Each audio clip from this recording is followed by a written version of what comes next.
Ang nakaraan. Nalaman natin na hindi pala talaga totoong masamang pinuno ang ama ng ating bida, o ang pinuno ng Ragnar. Na ginagawa lang niya ang paghihigpit na iyon ay dahil para mapanatili ang kaayusan sa Ragnar at maitaboy ang lahat ng mga sisire sa angkan.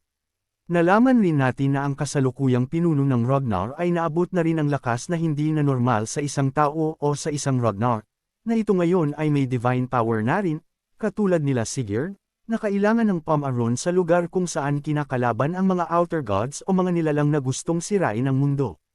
Kaya lang bago natapos ang kabanata ay mukhang malalagay na isang matinding laban ang ating bida, iyon ay dahil nagtagumpay na si Ed Troyban na buhayin muli ang Mad Dragon. Pagpapatuloy, ang gulo o digmaan na nagaganap ngayon sa Ragnar ay kagagawan nitong baliw na ito na si Ed Troyban, na dating isa sa mga leader ng Ragnar, tumiwalag at gustong wasakin ang Ragnar. Ginawa niya ang kabaliwan na ito para buhayin muli ang baliw na dating pinuno ng Ragnar, ang Mad Dragon Emperor. Hindi ito malinaw na nakita ng Ragnar na talagang binuhay ni Ed ang Mad Dragon, kaya lang kung pagbabasehan ang mga kaganapan sa altar na ito na may naganap na isang ritual, malinaw sa kanila na ang nagtagumpay si Ed sa balak nito. Dahil doon, agad nang kumilos ang pangkat ng Ragnar na tapusin na ang digmaang ito, bago pa makuha ng Troyban ang kapangyarihan ng Mad Emperor, kaya talagang sinalakay nila ang lahat ng kuta ng Troyban. At bawat pagsalakay ng pangkat ng Ragnar, ay talagang napapabagsak nila ang bawat teritoryo ng Troyban na nadidaanan nila. Dahil doon, karamihan sa mga teritoryo ng Troyban ay wasak na, at unti-unti nang nako-corner ng Ragnar ang Troyban hanggang sa mawala na ito sa mapa. Matapos malawakang pagsalakay na ginawa ng Ragnar, wala pa ring balita tungkol sa Mad Dragon, kaya nagtipon-tipon uli sila sa tent na ito. Sa loob ay may isang galit na galit, hinampas ang lamesa, kainis, isang buwan na nating winawasak ang buong nasa sakupan ng Troyban, pero hanggang ngayon wala pa rin tayong makitang Mad Dragon. Matapos noon, ay may nagsalita na isa sa mga ito, sabi niya, may mali rito mga kapatid ko, dapat ginamit na nila ang Mad Dragon Emperor na iyon para magtagumpay sa digmaang ito, pero bakit hindi natin sila makita na, kahit si Ed wala, sabi nitong isang ito. Dagdag pa ni Julius, kung iisipin nating maigi, parang binibigay na lang nila ang kanilang mga lupain na para bang pinabayaan na nila ang mga ito, tiyak na may binabalak ang mga iyon, sabi nito. Maya-maya naman ay biglang pumasok ang pasaway na ito, sabi nito, isa ka sa 9 dragons, tapos nag-aalala ka ng ganyan na parang isang bata, maangas na sabi nito. Ang patay na matandang hakluban na iyon, matagal na siyang namatay, kung nabuhay nga siya ano pang magagawa ng isang iyon, sabi nito na ang kanyang itsura ay punong-puno ng dugo ang kanyang katawan. Sabi pa ng isang ito, hindi na mahalaga kung nabuhay ba siya o hindi, ang mahalaga ngayon ay marami na tayong napapatay sa buong hukbo nila, sabi nito na talagang walang ibang laman ang isip nito kundi pagpatay lang. Dagdag pa ni Dante, mag-focus ka na lang sa resulta ng digmaan na ito hindi kung saan-saan pa tumatakbo yung utak mo. Dito ay napabuntong hininga na lang ang Ice Queen, hay nako, napakakitid talaga ng ulo, na agad namang nenas itong si Overlord Dragon, anong sabi mo? Galit na tanong nito, sabi ng isang ito, ang specialty ng Mad Dragon Emperor ay ang madness-driven mind control, o babaliwin nito ang isang tao hanggang sa makontrol niya ito, kung tunay ng buhay iyon at kumilos tiyak na mawawasak tayo sa loob ng Ragnar, sabi nito. Muli pang nagsalita ito, sabi sa bali-balita isa raw sa mga 9 dragons ay binastos at minaliit. Ang kasaysayan ng Ragnar, hindi kaya isa na siya sa nabaliw at na-control ng Mad Dragon. Tanong nito na pinaparinggan si Dante Roll o ang Overlord Dragon. Anong pinagsasabi mo, pinaparinggan mo ba ako sa nangyari noong nakaraang gusto kong ipapatay si Theo sa kataksilan niya? Talagang ang baho pa rin ng mga salitang lumalabas sa bibig mo kung ako sa iyo, mas unahin mo ang mahihinang nilalang tulad ng anak mo. Dahil nagkakainaitan sa loob, ang isang ito ay biglang hinampas ang lamesa, magsitahimik kayo, sigaw nito para tumigil ang pagtatalo. Sabi pa ng isang ito, si Overlord Dragon ay hindi naman mali sa sinabi niya, sa huli lamang pa rin naman talaga tayo sa digmaang ito, pal-iwang nitong isang ito. Dagdag pa niya, sa oras na makuha natin ang kapital nila, katapusan na ng Troyban, na iyon na lang ang natitirang malakas na puwersa ni Ed, matapos noon ay tapos na ang usapan. Dahil doon, ang isang ito ay ganado na naman, sabi nito, ayos naman pala, edi isa lang ang ibig sabihin nito, ng gigihil sa kasab-ika na sabi nito. Ano, sakupin na natin ang kanilang kapital, sabi ng isang ito na puro patayan lang talaga ang laman ng isip ng isang ito. Sa kabilang banda naman, sa lugar kung saan naririto ang pangkat ni Thorkel na nag-aayos ng mga kagamitan na kailangan sa digmaan. Naririto rin ang ilang kasapi ng Ragnar na kasama sa digmaan, sabi ng isa, 3 araw mula ngayon ay sasalakayin na natin ang kanilang kapital.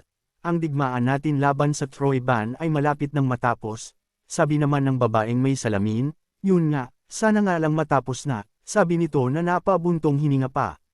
Ang kanilang mga kasama ay mukhang pagod na sa mga sandaling ito. Tanda na talagang napagod sila sa walang katapusang labanan na kanilang kinaharap. Sabi ng parang tumatayong leader, anong nangyari, bakit parang matamlay na ang lahat? Bilasan ninyo nang makauwi na tayo ng bahay?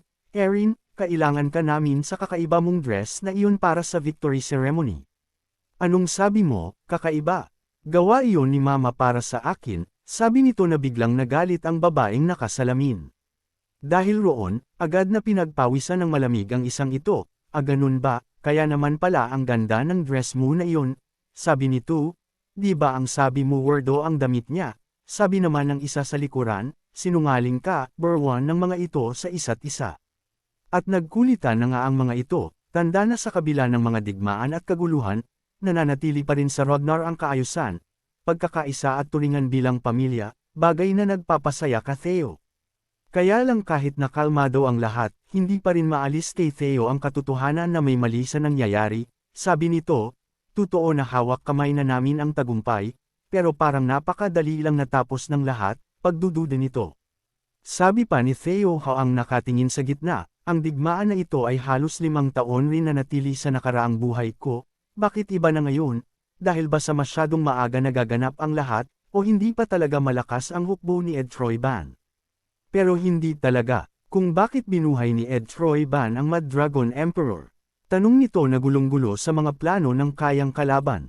Hindi maalis ang mata nito sa itaas, at nasabi sa sarili na masyado siyang maraman na bago sa hinaharap dahil sa mga desisyong ginawa ni Theo. Nagkakaroon ng pagbabago sa hinaharap iyon ay dahil sa mga pagbabagang nagagawa ni Theo sa kasalukuyan, kaya hindi maiiwasan na may pagbabago rin sa hinaharap, kaya dito ay iniisip ng ating bida kung ano ang kanyang hindi na napansin. Habang malalim na nag-iisip itong ating bida, maya-maya ay lumapit si Thorkel sa kanya, anong problema at malalim ang iniisip mo? Oy kapatid na Thorkel, sabi ni Theo. Sabi pa ni Theo, hindi mo ba napapansin na para bang may kakaiba sa mga nangyayari ngayon, bakit? Ganon na lang kabilis tumakas ang mga tropa ni Ed Troyban, pagtataka ni Theo.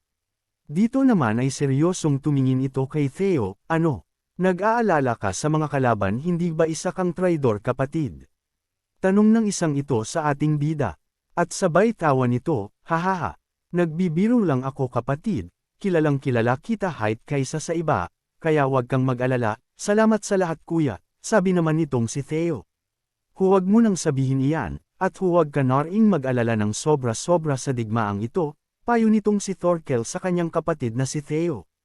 Naging matalim pa ang tinginan nito, sabi niya, maaaring napatayin nila si Gishar sa digmaang ito, pero sinisigurado ko na hindi sapat ang lakas nila para tuluyang pabagsakin ang Ragnar. Dagdag pa ni Thorkel, hanggat sama-sama tayong nagkakaisa, at walang pagkakabahagi-bahagi, walang magiging problema, sabi nito sa ating bida. Dito ay kumalma na ang puso ng ating bida, sabi nito, tama ka. Imposibleng mapabagsak ng kalaban ng buong Ragnar kung lahat tayo ay nagkakaisa ng tunay. Nang sabihin niyo ni Theo, biglang naging seryoso uli ang mukha nito na nakatingin sa ating bida, na may kung anong iniisip na naman. Theo, may gusto akong itanong sa iyo. Tanong ni Thorkel. Na ikinagulat naman ni Theo, na naging seryoso bigla ang kanyang kapatid. Nagpatuloy ito, para sa iyo, ano ang pinapangarap mo para sa Ragnar? Yung lakas ng loob mo na ibuwis ang buhay mo sa harap ni Ama para lang sabihin na kailangang iligtas si Gishar, para ba talaga iyon sa karangalan ng pamilya? O may ibang dahilan pa? Tanong nito kay Theo. Sumagot si Theo, kapatid, ayaw ko ng kasakiman sa loob ng Ragnar. Maiksi na sagot pero punong-puno ng laman na sagot ni Theo. Mukhang corny ang sasabihin ko, Pero iba ang gusto kong mangyari sa Ragnar, sabi nito, na ang nasa isip ay ang isang samahan na puno ng pagkakaisa at saya. Isang samahan na puno rin ng tapang, at handang lumaban sa anumang digmaan, o labanan na kaharipan ng sama-sama, isang pamilya na hindi tinitignan na maliit ang iba. Hindi klase ng pamumuno na nasa ilalim ng pananakot sa mga miyembro, pero nakasandal sa tiwala na ililigtas ng bawat isa ang nangangailangan sa isa't isa. Dito ay napangiti itong si Thorkel, sabi nito, magandang sagot yan Theo, sabi nito. Iyon ay dahil itong gusto ni Theo ay ganitong uri rin ng pamilya ang gusto ni Thorkel. Sige aalis na ako, kailangan na nating magpahinga ng maayos at susugod na tayo sa capital paglipas ng 3 araw, sige kuya, sagot naman ni Theo. Habang naglalakad palayo si Thorkel, nilingan ito ng ating bida, na may magandang ngiti sa kanyang mukha, at iniisip ang kanyang kapatid na si Thorkel. Sabi ni Theo, tulad pa rin ng nakaraang buhay ko, doon pa rin siya nakatingin sa direksyon na tulad ng tinitignan ko, na ang ibig sabihin ay parehas nga sila ng pangarap ni Thorkel para sa kapakanan ng Ragnar. Darating raw ang oras na paglalabanan nila ang posisyon ng pagiging susunod na pinuno ng Ragnar, pero para kay Theo si Thorkel ang tunay na maaasahan na kasangga sa anumang hamon na kaharipan ng Ragnar. Theo, natigilan bigla ang ating bida, hindi kaagad ito nakaalis kasi may tumawag bigla sa kanyang pangalan. Lumapit ang isang barbaro na ito na mahilig sa gulo, sabi niya, ano? Maglaban tayo, sakto o may pahinga tayo ngayon, sabi naman ni Theo, sorry Holocaust, pagtangjing ating bida sa nag-aya sa kanya ng duelo. Sa susunod na lang tayo maglaban, may kailangan lang akong puntahan ngayon, sabi nito na naglalakad na ito patungo sa kanyang dragon na kanyang sasakyan. Ano, saan ka na naman pupunta ngayon? Sayang naman yung oras, may break sana tayo ngayon sabi ni Holocaust, aalis muna ako para tignan ang hinaharap sabi nito nang nakangiti at nakasakay sa kanyang dragon. Sa kabilang banda naman, itong si Thorkel ay naupo sa isang batuhan sa lugar na ito, mag-isa, tahimik, habang tuloy-tuloy na rumaragasa ang tubig sa lugar na ito. Dito ay napaisip ito sa mga sinabi ng ating bida, sabi niya, magtiwala sa bawat isa at protektahan ang isa't isa. Napakatapang talaga ng Col-Okoy na iyon. Ikaw Theo ang kapatid ko na ayaw kong makalaban. Sa magandang dahilan, sabi nito dahil si Theo ay hindi lang niya basta kadugo ang turing, kundi higit pa doon, na para bang galing sila sa isang ina. Kaya lang habang malalim ang iniisip nito, biglang may kung anong kumuha ng atensyon niya sa hindi kalayuan sa kinaroroonan niya ngayon. Ayun na nga, dito sa parang ilog na ito na patuloy ang pagragasa ng tubig, may isang matandang lalaki ang hindi makilala ang pilit na tumatawid rito, ito ang napansin ni Thorkel. Dito ay kitang-kita na hihirapan ang matandang ito sa pagtawid sa lakas ng pag-agos ng tubig, dahilan para manginig ang tungkod nito. At ayun na nga, muntik-muntik na itong matamba sa kinatatayuan niya ngayon, mabuti na lang ay nagawa pa rin niyang bumalans. At bago ito tuluyang matamba, biglang nilapitan ito ni Thorkel, Ainul-alayan, para hindi tuluyang matamba sa tubig at hindi matangay nito. Tatang, napakalakas po ng daloy ng tubig rito, pumunta po kayo sa tulay doon kayo dumaan, kahit na tumagal kayo sa paglalakad, mas ligtas kayo roon, payong nito, habang tinitingala siya ng matandang ito. Isa kang Ragnar. Sorry, pero kailangan ko kasi kaagad-kaagad na makatawid. Sabi ng matandang lalaki, na agad nakilala kung anong pamilya galing si Thorkel, bakit naman, may emergency ba? Tanong ni Thorkel na hindi piyang dududahan ng matandang ito. Sabi nito, ang apo ko kasi sa tuhod ay masama ang pakiramdam, dala-dala ko ang gamot na makakatulong sa kanya, sabi nito, na nasa likuran niya ang mga halamang gamot. Nakita rin naman kaagad ni Thorkel ang mga dalaman sa likuran ng matanda, hindi nga lang malaman kung nagdududa ba ito o hindi. Halika tatang, sakay po kayo sa aking likuran, itatawid ko kayo, sabi nito sa matandang lalaki, na agad siyang lumuhad para makasakay ang matanda ng ligtas sa kanyang likuran, nahiya naman ang matandang lalaki, ano? Ang kapal ng mukha ko kung sasakay ako sa likuran ng isang Ragnar. Pero ganun pa man, wala pera nagawa ang matanda, sumakay na nga ito sa likuran ni Thorkel, at dahan-dahan na naglalakad ito patungo sa kabilang pangpang para lang hindi ito matamba sa tubigan. Dito ay masayang nagkukwento ang matandang lalaki, sabi nito, tinignan niya ako ng may magandang ngiti. Nakakatuwang isipin, pero wala na akong pagsisisihan pa kung namatay ako noon, sabi nito. Sabi naman ni Thorkel, ang saya pong marinig na malapit kayo ng husto sa iyong pamilya, sabi nito. Dito ay biglang nagtanong ng seryoso ang matandang ito, para sa iyo ano ang pamilya? Hindi ba ang pamilya ay isang lugar kung saan maaari kayong magbahagi ng init para sa isa't isa? Masasandalan, paliwanag nitong matanda sabay mahinang tawa nito. Sabi pa ng matandang lalaki, may ganoon kang pamilya rin di ba young master? Tanong ng matanda na itong si Thorkel ay biglang naging maemosyon, dahil taliwas sa sinabi ng matanda ang pamilya na mayroon sila, na tinatamaan sa puso at isip itong si Thorkel. Naalala ni Thorkel itong kanyang ama na si Kyle, sabi nito, mali ka Thorkel, isang ama na napakasama sa kanyang mata, dahil napakahigpit nito at walang pinakitang pagmamahal sa kanyang pamilya at mga anak. Naalala pa nito ang sinabi ni Kyle, walang puwang sa ating angkan ang pamilyang sinasabi mong iyan Thorkel, isang pangyayari na talagang tumanim sa puso't isip ni Thorkel. Sumagot nitong si Thorkel sa sinabi ng matanda sa kanya, pamilya po. Hindi ko alam ang patungkol sa mga ganyan, sagot nito ng mahina na may kalungkutan. Ang isang ito naman ay, tumingin na para bang naaawa ito sa kalagayan ni Thorkel dahil ramdam nito ang lungkot sa puso ni Thorkel. Sabi ng matandang lalaki, kung hindi naman masama, gusto sana kitang imbitahan na maghapunan tayo sa bahay. Paaniaya ng matandang lalaki, pakiusap bigyan mo ako ng pagkakataon na mabayaran ang kabutihan mo, paglagpas natin rito ayon na ang bahay ko, sabi nito. Tumawa lang ng bahagya itong si Thorkel, sabi nito, ay wag na po, okay lang ako, sabi niti, habang nagtatalsikan ang tubig sa ilog habang naglalakad sila. Dito ay dahan daw ang dumidiin ang kapit ng matandang ito sa balikat ni Thorkel, na dumidiin rin ang bigat ng katawan nito sa likuran ni Thorkel. Biglang may isang napakasalimuot na aura ang lumitaw sa likuran ni Thorkel, sabi nito, ibang klase, napakatigas at tibay naman pala ng likuran mo, sabi nito kay Thorkel. Ayun na nga, ang matandang lalaki sa likuran ni Thorkel ay hindi normal na matanda, mukhang ito ang Mad Dragon Emperor, sabi nito. Pero bakit ganoon?